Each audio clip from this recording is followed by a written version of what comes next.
C'est délicieux d'être méchant.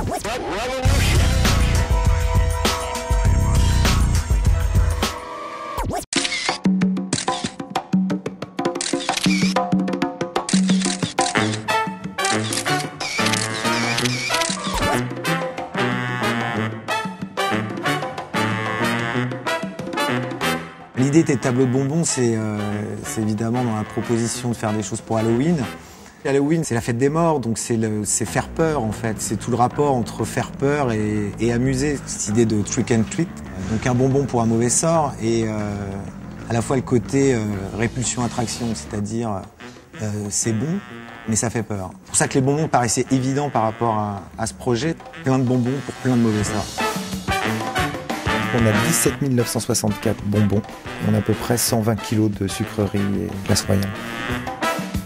L'idée, c'était aussi de fabriquer un petit cabinet de curiosité, c'est-à-dire dans la tradition, c'est-à-dire de retrouver le squelette épinglé, le cercueil et son squelette, la tête de mort, et puis un épouvantail jonché dans un cimetière. C'est un cabinet de curiosité en bonbons. Les tableaux mettent en scène les grands sujets d'Halloween. Ce sont des vanités modernes.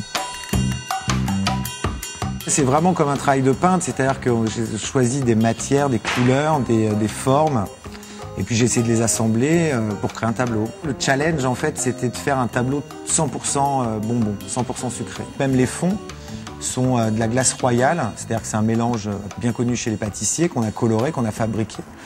Et voilà, je les ai traités exactement comme de la peinture, mais c'est de la peinture mangeable.